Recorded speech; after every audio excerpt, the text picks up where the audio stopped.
rescued me. Hey, I'm Jairus from the Barber Skate Shop, and I have with me a good friend of mine, Pastor Pee Wee Callins. Yes, sir. He's a senior pastor at Greater New Hope in Plant City, Florida. my hometown. That's it. All right. He's a professional singer, pastor, entrepreneur, philanthropist. And that's my guy. Like I said, that's my guy right here. And I'm glad you came today. You know, it mean a lot to me that you did say, hey, man, I'll do it, man, and stuff like that. Because I know right now you're touring.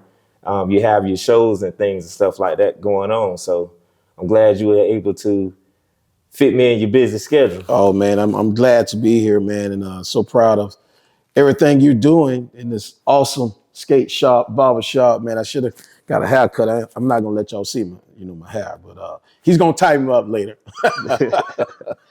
All right, cool, man, cool. So, tell me a little bit about yourself, man. I mean, I know we could go all day long, man, because we've been knowing each other pretty much our whole life, you know.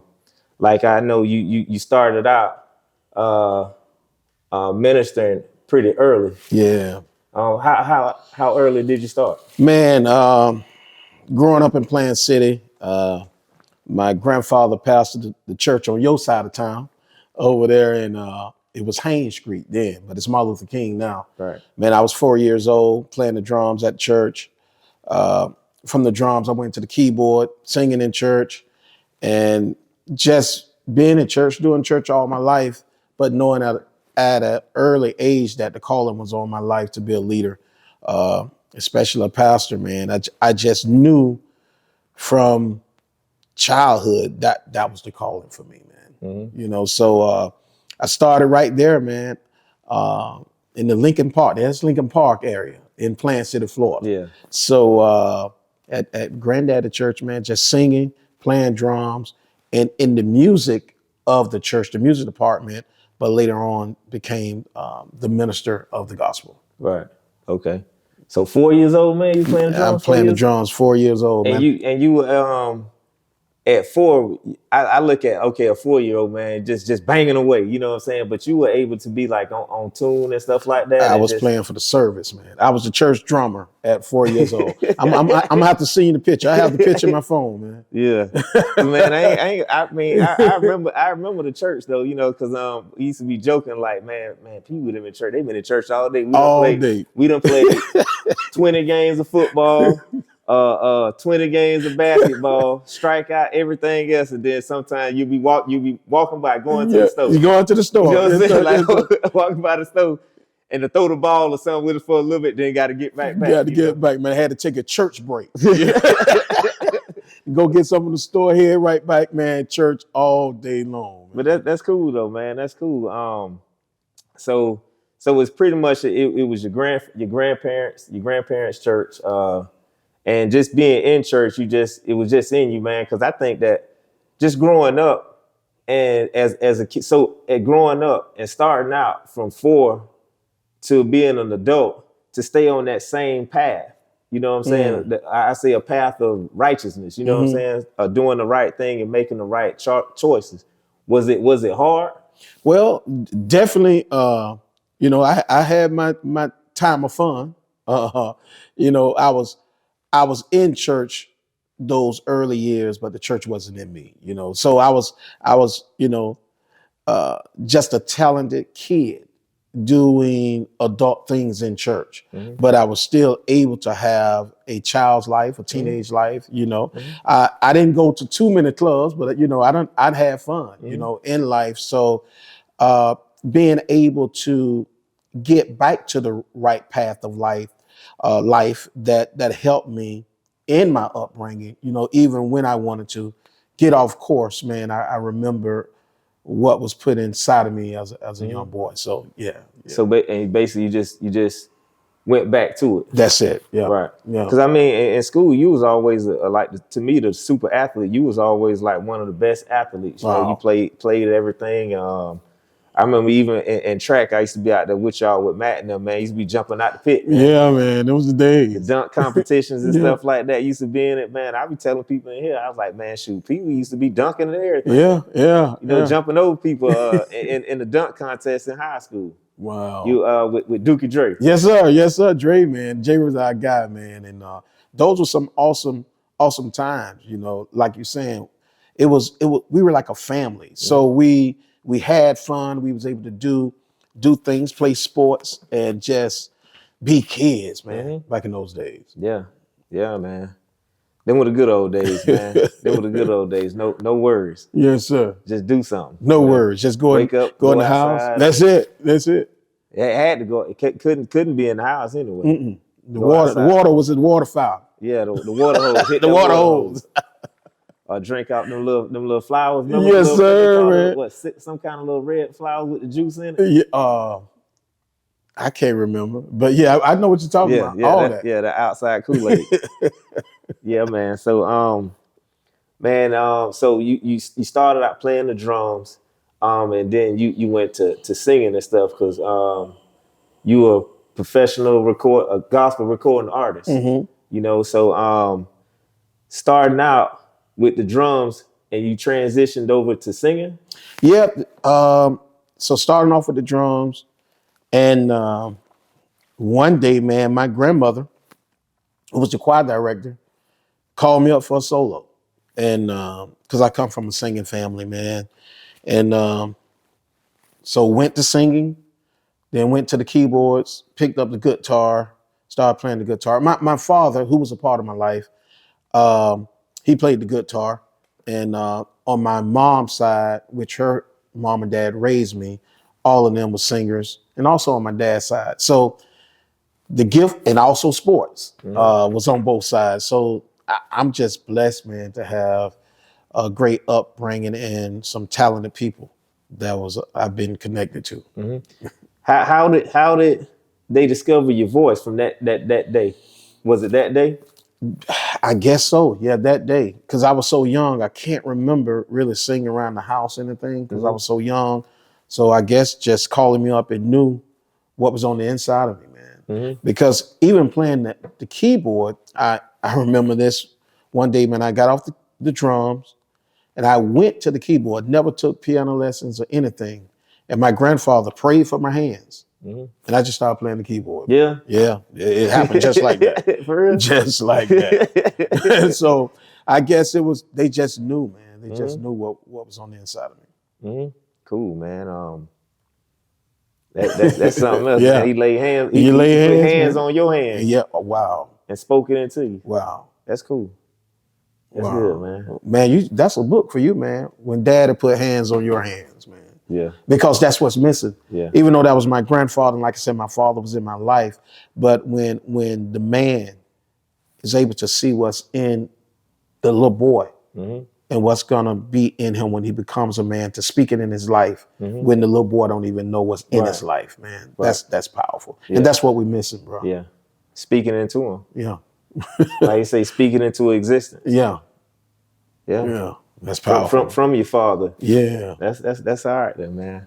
So okay, so you started singing and let's say you started singing, then you went off to school, high school, start singing more. And that's when you start becoming that young adult, you know, your teenage years and stuff like that. And that's where you start progressing in it with the singing and stuff like that. Did you ever take like any lessons or something like that? Never took lessons, man. And it was amazing because the only place I really was singing was church. The church. So I think it was my 8th grade year at Turkey Creek.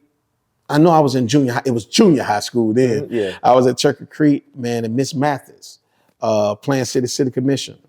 She knew my family, and I think someone told her I could sing. So we had the first Black History program, and she had me be over the choir. I was over the choir, and we sung "We Are the World." So from there, that's when my friends found out I could sing, because no one really knew, because I was doing all the singing in church. Right. So when I got to high school, I needed a class. So I'm like, I'm gonna take an easy class, man. So I took chorus. Cool. No, I take that back. I went in the chorus room for lunch because they had a piano. And I started playing the piano.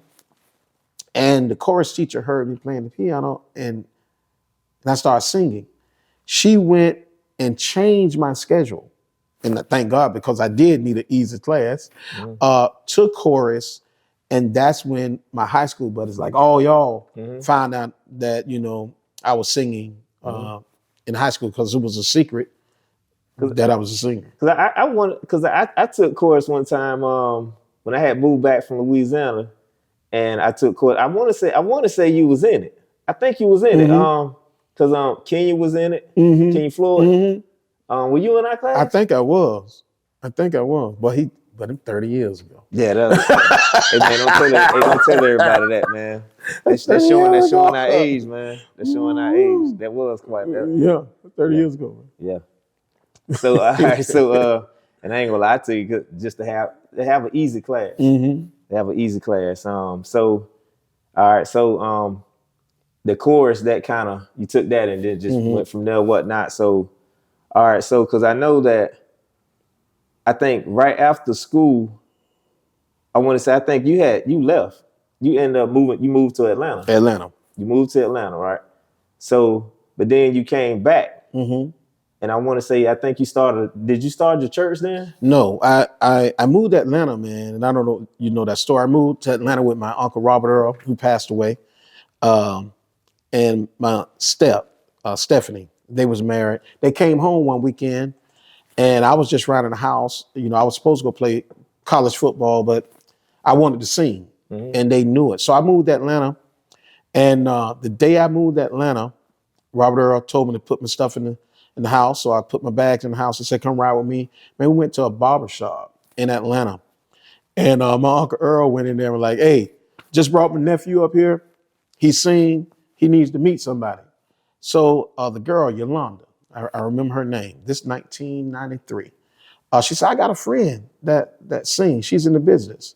Like, you ever heard of Tion? I'm like, no, Tion. I'm like, she said T-Bars. Oh, and, okay. Yeah, okay. So Robert Earl said, yeah, call her. And he was just so aggressive. So Earl had her call her. She called Tion, T-Bars. And Robert Earl was like, give me the phone. He was like, hey, my nephew here, he just moved here. How do we get in the business? She started telling him how to get in the business, do a demo tape, do all that. He said, can he sing for you right now? She said, yeah. So Earl gave me the phone, man. I sung a song that I was writing called Bring Back the Love. So I sung it. About 30 minutes later, T-Bars pulled up to the barbershop. Then, we became friends and she gave me, how to do different things. I actually talked to Pebbles on the phone right there. Right, it happened within an hour. Okay. So I knew I had moved to the right place, right time. So I had a R&B contract. I was getting ready to sign with Sony, but I felt the presence of God, man. I was singing at a club. I was actually on this show with 6 Feet Deep. That was one of the biggest groups in Atlanta. Vivica Fox was married to 6ix9ine and Outkast. I was on that show. I was actually the one who closed the show. I was the headliner. Okay. And a lady. And what was the name of the show? I can't remember. It was in Atlanta, but I can't remember the show, man. Okay. But a lady, after I got off the stage, man, she came to me. She said, son, if you don't get out of this club, you're going to lose your life. Say, this ain't what you're supposed to do. Say, God has called you for him to do his work. Man, that was the last R&B show I did. I moved immediately back to Florida. I told my uncle, look, I can't sign that R&B contract. He was hot.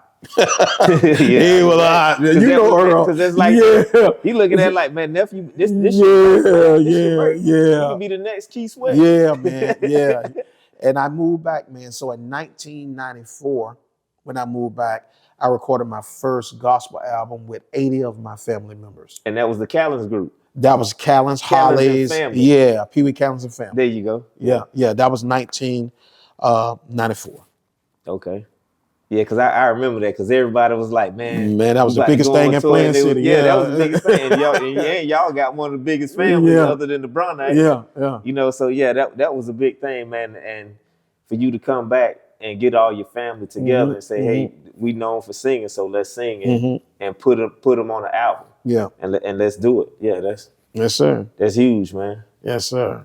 So that's when you started touring, because you toured with the family, right? I toured with the family. I did do some going back to my junior high school days in church. I was touring with a quartet group called the Harmony Winds. All right, so when you was touring, and we didn't even know it. Yeah. We didn't even know it. Because it was, like I said, it was church. So it wasn't anything really in the public, and definitely not anything in Plant City unless you came to my home church. You knew I could sing. Like a couple of friends, Cooler, Carl George knew I could sing. Said Washington because they had to be in church every day too. Matt Broadnight. Yeah, I was about to say Matt. Matt Broadnight was in church every day too. Yeah, I'm about to say Matt. Yeah, Yeah. yeah, because that was your boy though. Yeah, Matt my Matt boy, used to man. talk trash to you Yes, too. sir. Yes, sir. Man, I never forget. Because you know, in school we had home ec right before you, Yeah. Miss Clayton. Yeah. So every time we would cook, we couldn't eat our food, but it was for y'all class. Yes, y'all sir. could eat our food. I remember Matt saw you one day. He said, "Man, he said, God dog, I'm tired of you, Miss Clayton. Every time we cook, we got to get the Pee Wee class because he over here singing and all that." Every Friday with my chicken and rice, boy. Yeah, and we used to be like, we couldn't eat nothing. We was like, man, when we gonna eat our food? Man. Those are the things, we was talking about earlier. They don't even have that in the school. Nah, ain't no home ec. No, ain't no home ec. Definitely at Plans at high school. Dang. Shoot, boy, I remember that's why I learned how to make pepper. Everything, man. Everything right there, home ec. Gosh. Miss Clayton, man. Miss Clayton.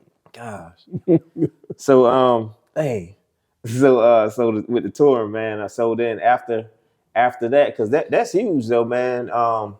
And I ain't gonna lie, I probably would have signed. I probably would have jumped on the first deal, man. You was with Chili, not Chili, but TLC. Yeah. TLC and all of them, man, and Pebbles and stuff. That's cool, man. And that's like what I was talking about earlier, staying on that right track. Yeah. You didn't get off track.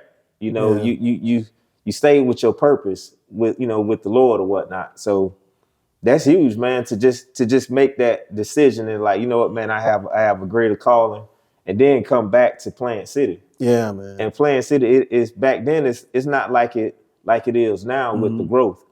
So, and back then we were still kids. It was a lot going on, and not a lot of, and I say lot going on, meaning like bad things going on, and not to the point where it's just bad, because at a young age it's life experiences. So, only thing that we were doing was just hanging out. You know, we had, and the people that didn't go off to school, we stayed and just were hanging out. You try to go to HCC or whatnot and just do stuff, and then try to work your way up to leave. And I feel like when you leave, you have to leave Plant City in order to grow, or to get exposed by other cities and get exposed to other things in order to grow. So you went and got your exposure, then you came back and you made it work at home. Yeah. At home. Because it was amazing, man, because my brother, I was recording in Peebo Bryson's studio. My producer was Peter Jacobson, who was Bobby Brown's producer. So I'm in the room with heavyweights, but still couldn't sign that contract. But I didn't sign it then, but in 2004, I was able to sign with Sony, with my Christian Gospel contract. So it came right back around to me, man. Was some of the same people still there? No. So it was on the other side of it. In 2004, I signed with Beatmark Sony with some good friends from Plant City, Troy Collins and Todd Collins. They was a part of Goatee Records, which was one of the biggest CCM Christian labels. What is CCM? It's the Christian, the Black gospel, we call it our gospel.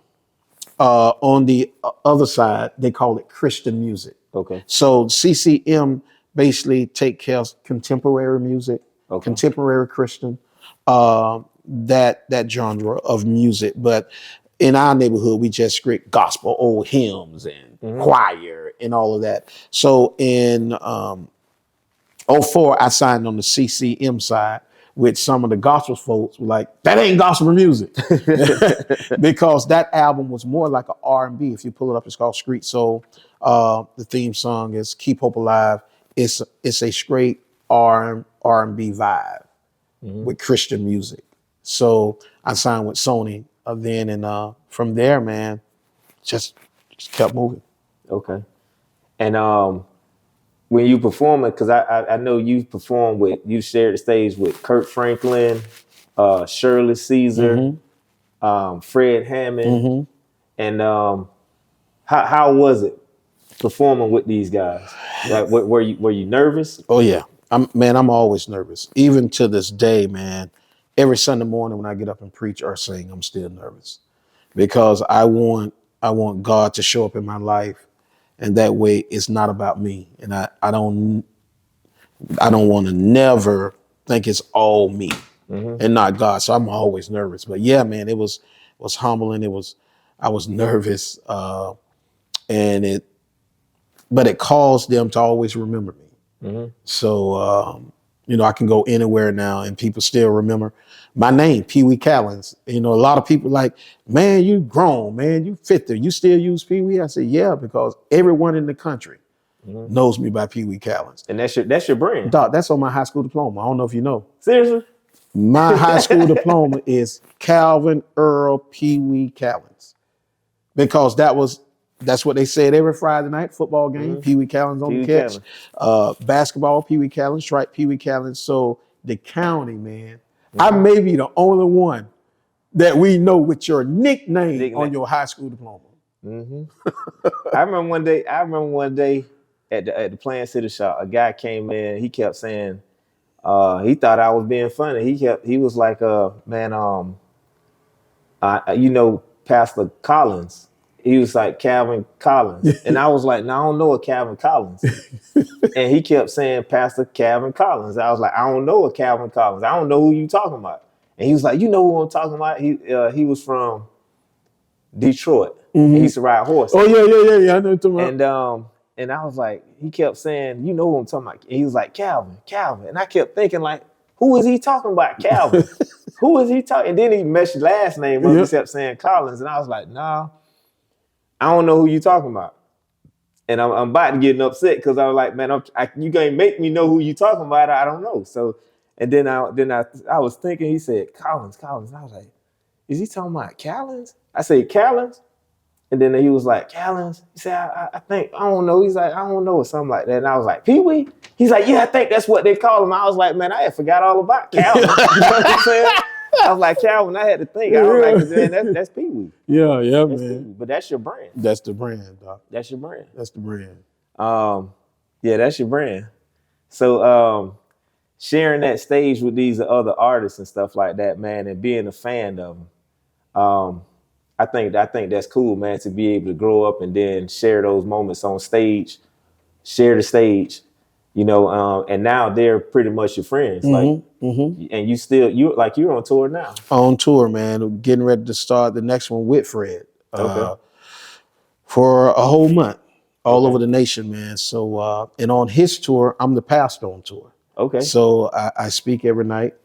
He allows me to sing every night. And so it's just awesome to have them in the place they are, but trust me to speak to people and share the gospel with them every night. It's just amazing. So I pastor people, man, all over the nation. Okay, nice, man. Well, that's all right. I didn't know that. Yeah, man. See, man, you a celebrity. Oh, don't do that. You selected. Don't do that. Yeah, all right. Man. So, like, how do you write your music? Like, how do you come up with those songs and then have to come up with a sermon? Man, this last song I just dropped. Because that's to write a song and then you got to come up with a sermon every week. Yeah.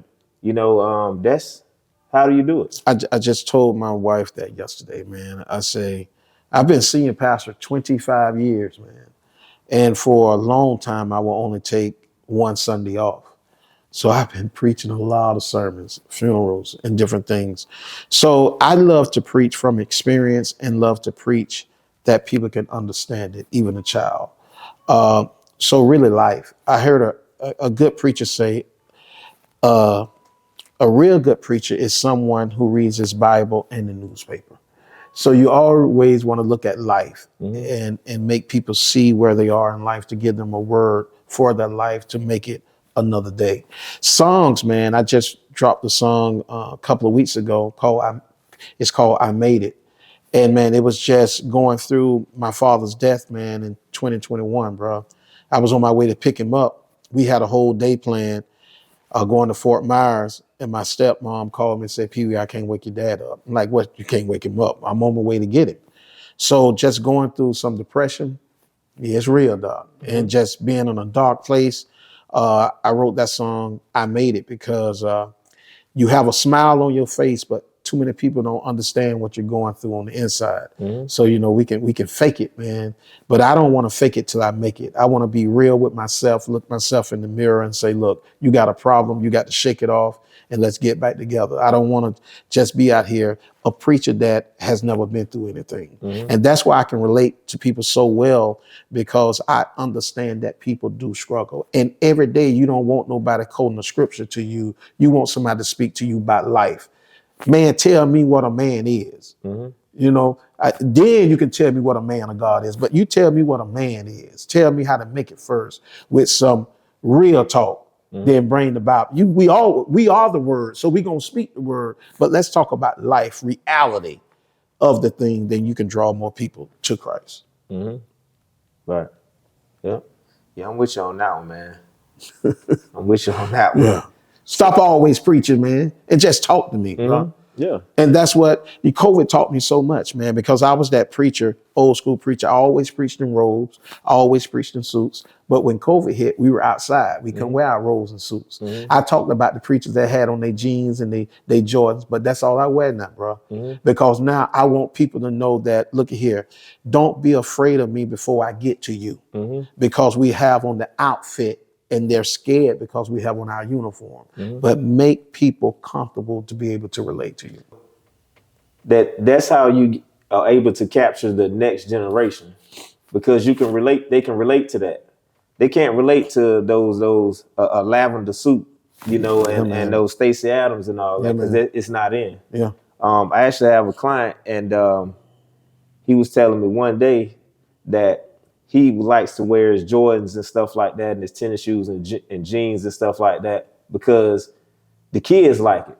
You know, the kids like it. So he's able to talk to the kids. So the kids are like, they think he cool. You know, just because of what you have on.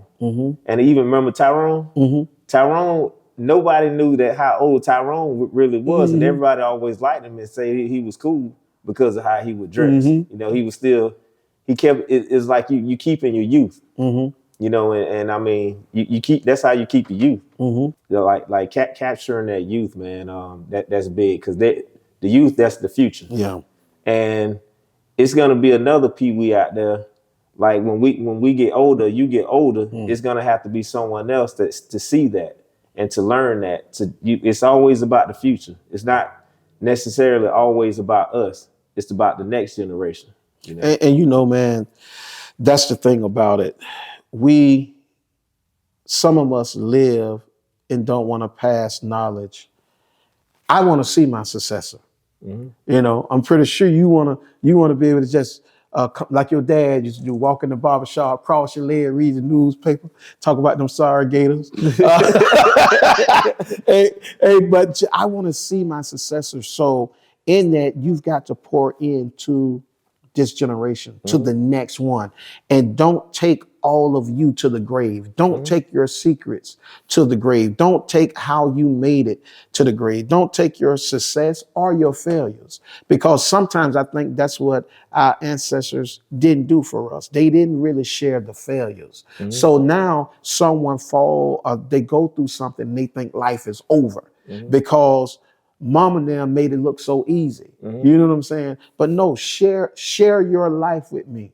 Share the good, the bad, and the ugly. So I'm able to make it when you're gone. So man, that's what it's about, pouring into the next one. And you see it all over our community, man, with coaches. We don't have those same coaches, man. We don't have those people that are really in it. I'm not all, but some are just in it for the fame, the clicks, and different things. But who's really gonna pour into the next ones, bro? Because we getting old, man. Older. Yeah. Hey, we are the ones we used to look at like, man, they old. We there, bro. Yeah. We are. And like with me, with business and stuff, like even with the shop, I mean, I had Ted. Ted used to always tell everybody, man, it's gonna be Jairus. I'm just here. It's gonna be Jairus. It's gonna be Jairus. That's what he used to tell the people, and my thing was I just wanted to just cut hair. I was just grinding, but he used to share a lot about, hey man, how to pass it on. He say, man, I'm gonna try to pass what I can. He's like, man, I ain't much I can really show you because you already was doing your thing before you came over here with me. But he passed on how to capture the client. Because remember, he'll start on your head, then leave. And nobody get mad. And people would sit in that hot shed with him all day. And he taught me how to keep him. And then that's something that I always kept with me, and I wanted to make the shop nice because I knew that I know that they need to be comfortable while they're with me that time period. And me fixing the shop up, it's not for me, it's for them. Wow, man. It's for them. This is their shop. That's just like this podcast is the podcast is behind the scene with Barber Skate Shop. So the interview is showing the people behind us that's after. These are people that we can look at and see where they came from. And we showing them the journey, what it took to get to where we are now. Basically, like you started at 4, you went to Atlanta, you was exposed to the city life with these other artists and stuff like that. And then you came back, you learned something, and then you brought it back. Pretty much the same thing. And like I say, that's what the podcast actually is. We showing that next generation what it took for us to get to where we are and how we can pass it down to them so they can be able to pass the same information to someone else in order to grow, because we're going to come to a point where we can't keep doing the same thing because our minds won't let us, because our cup is pretty much almost full anyway. Like you say, when you was at a dark place, and you had to take that break, and then you just full. And sometimes we do get that. We do get full. So we have to let it out. You let it out. And it's hard to get so much new stuff in because we got so much stuff already here. That's renewing our mind daily. We have to pour back in. Put back in. And be honest with you, putting back in, we can still kind of grow because you change positions. Like I can't be behind the chair forever. So I'm gonna put it in everything that I know into the next guy, and that's how we grow, because I should change positions. That's good right there, man. And the same thing with you. Yeah, you be changing positions. That's it. That's it, man.